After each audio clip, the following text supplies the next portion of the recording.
आज Doubtnut app download करें। Doubtnut पर अपने सभी गणित, रसायन विज्ञान, भौतिक विज्ञान और जीव विज्ञान के डाउट्स का करो सफाया। बस प्रश्न की फोटो खींचो, एक ही प्रश्न को क्रॉप करो और तुरंत वीडियो सोल्यूशन पाओ। अभी डाउनलोड करें। हेलो दोस्तों, आपका प्रश्न है, बताइए कि निम्नलिखित में से किसमें एंट्रोपी बढ़ती अथवा घटती है।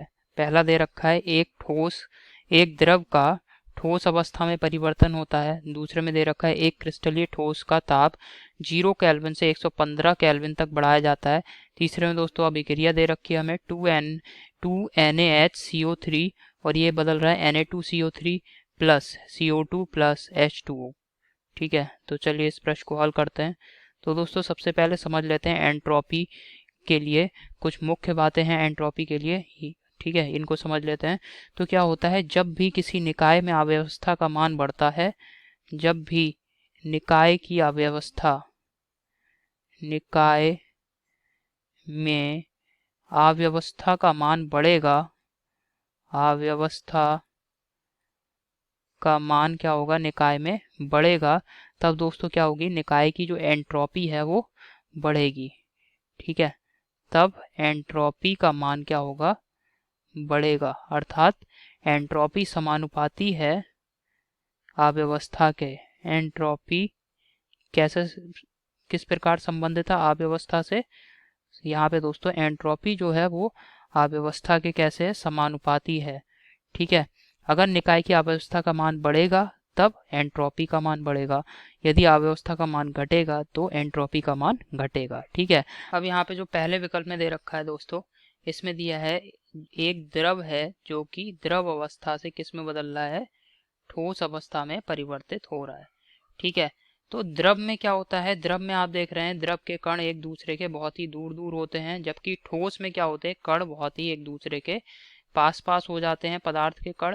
और ठोसों में जो होते हैं कण एक दूसरे से बहुत अधिक मजबूती से बंधे होते हैं, जबकि द्रवों में क्या होता है, बहने का गुण होता है, अर्थात द्रव बह सकता है, परंतु ठोस में ऐसा नहीं होता है। ठोस के कण नहीं बह सकते हैं और ये एक दूसरे से बहुत अधिक मजबूती से और बहुत सघनता से एक दूसरे से बंधे रहते हैं। और ठोसों की एक निश्चित ज्यामिति और आकृति होती है। तो जब द्रव जो है वो ठोस अवस्था में बदलेगा तो क्या हो रहा है, निकाय की अव्यवस्था का मान घट रहा है। और निकाय की अव्यवस्था का मान जब घटेगा तब क्या होगा दोस्तों, निकाय की जो एंट्रोपी है इसका मान इसका मान घटता है। ठीक है, क्योंकि आप देख रहे हैं एंट्रोपी और अव्यवस्था में कैसा संबंध है, समानुपाती संबंध है। तो जब यहाँ पे अव्यवस्था चूंकि घट रही है निकाय की, तो एंट्रोपी का मान भी क्या होगा, घटेगा। दूसरे विकल्प में दोस्तों हमें दे रखा है कि एक क्रिस्टल ठोस है, उसका ताप हम बढ़ा रहे हैं। तो इसको भी समझ लेते हैं।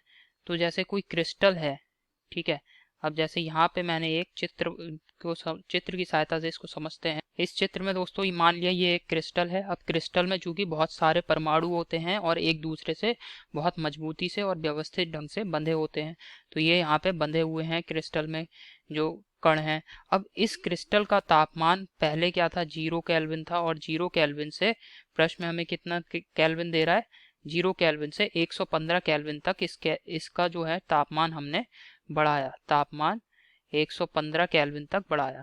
तो दोस्तों जब ताप बढ़ेगा तो यहाँ पे ये जो कण है, परमाणु हैं, ठीक है, इनको ऊर्जा मिलेगी। तो ये क्या करेंगे, अपने ही स्थान पे क्या करेंगे दोस्तों, ये इस तरीके से जो है गति करने लगेंगे, अर्थात कंपन करने लगेंगे। किस प्रकार से दोस्तों, अपने ही स्थान पे इस प्रकार से दोनों दिशाओं में कंपन करने लगेंगे। ठीक है, और चूंकि जो तापमान है वो 115 केल्विन तक ही बढ़ा रहे हैं हम, तो 115 केल्विन बहुत अधिक तापमान नहीं हुआ। इस वजह से दोस्तों ऐसा संभव नहीं है कि ये जो परमाणु हैं क्रिस्टल के, ये क्रिस्टल से बाहर निकल जाएं और मतलब इसको या वाष्पित अवस्था में बदल जाएं। ऐसा नहीं, संभव नहीं है इतने कम ताप पे। बस संभावना क्या है कि ये जो क्रिस्टल में परमाणु हैं ये अपने ही स्थान पे इस प्रकार से कंपन करने लगे। तो जब ये कंपन करेंगे दोस्तों तो क्या हो रहा है, यहाँ पे निकाय की जो अव्यवस्था है निकाय में, उसका मान क्या हो रहा है, बढ़ रहा है। ठीक है, क्योंकि प्रारंभ में तो ये जब क्रिस्टल 0 केल्विन पे था, तो हमें पता है 0 केल्विन पे सभी प्रकार की गतियां, चाहे वो परमाणविक हों, आणविक हों या इलेक्ट्रॉनिक गतियां हों, सभी प्रकार की गतियां क्या होती हैं, शून्य हो जाती हैं। किसी प्रकार की गति 0 केल्विन तापमान पे संभव नहीं है। परंतु जब तापमान हमने 115 केल्विन कर दिया तो क्या हो रहा है, तब जो है जो क्रिस्टल के परमाणु हैं वो अपने जगह पे कंपन कर रहे हैं। तो इस वजह से आप देख रहे हैं प्रारंभ में गति शून्य है प्रत्येक कण की, और बाद में क्या हुआ, कंपन गति आरंभ हो गई। तो इससे आप आसानी से समझ सकते हैं कि निकाय की अव्यवस्था क्या हो रही है, यहाँ पे बढ़ रही है। तो निकाय की अव्यवस्था क्या हो रही है, बढ़ रही है। निकाय की अव्यवस्था बढ़ रही है। अव्यवस्था बढ़ रही है, तो इस वजह से क्या होगा दोस्तों, एंट्रोपी जो है निकाय की वो भी बढ़ जाएगी। अब इसके बाद दोस्तों तीसरी यहाँ पे जो रासायनिक अभिक्रिया दे रखी है उसको देख लेते हैं। तीसरी रासायनिक अभिक्रिया है 2NaHCO3, यहाँ पे दे रखी है अभिक्रिया 2NaHCO3, ठीक है। और ये क्या है, ठोस अवस्था में है, ठोस अवस्था में है। और इससे क्या बन रहा है, इससे बन रहा है Na2CO3, CO2 और H2O।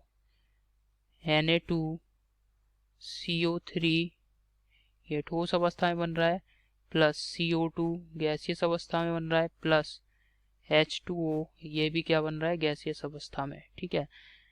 Na2CO3 plus CO2 plus H2O। तो आप देख रहे हैं यहाँ पे एक ठोस पदार्थ जो है वो दो गैसियस पदार्थों में परिवर्तित हो रहा है।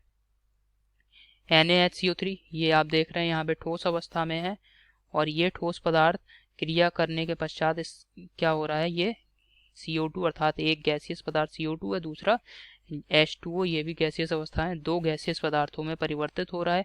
तो जब भी ठोस से गैस में परिवर्तन होगा तो क्या होगा, अव्यवस्था बढ़ेगी, क्योंकि आपको पता है ठोस में क्या होता है, प्रत्येक कण बहुत ही मजबूती से एक दूसरे से बंधा रहता है और कणों में की गति कम होती है ठोस में, जबकि गैसों में कण क्या होते हैं, अनियमित रूप से इधर उधर गति करते रहते हैं। तो इस अभिक्रिया से उत्पाद जो है वो CO2 गैसियस अवस्था में बन रहा है और H2 ये भी गैसियस अवस्था में बन रहा है। तो इस वजह से क्या होगा, अव्यवस्था क्या हो रही है, यहाँ पे बढ़ रही है। चूंकि अव्यवस्था यहाँ पे बढ़ रही है तो एंट्रोपी का मान भी क्या होगा, बढ़ेगा। तो यहाँ पे इसको मैंने लिख दिया है, एंट्रोपी क्या होगी दोस्तों, यहाँ पे बढ़ेगी। यही हमारे प्रश्न का उत्तर है। आशा करता हूँ आपको समझ में आया होगा। धन्यवाद। कक्षा 6 से 12वीं से लेकर नीट, IIT, JEE वो एडवांस के लेवल तक 1 करोड़ से ज्यादा छात्रों का भरोसा। आज ही डाउनलोड करें डाउटनेट ऐप या व्हाट्सएप करें अपने सारे डाउट्स 8400 400 400 पर।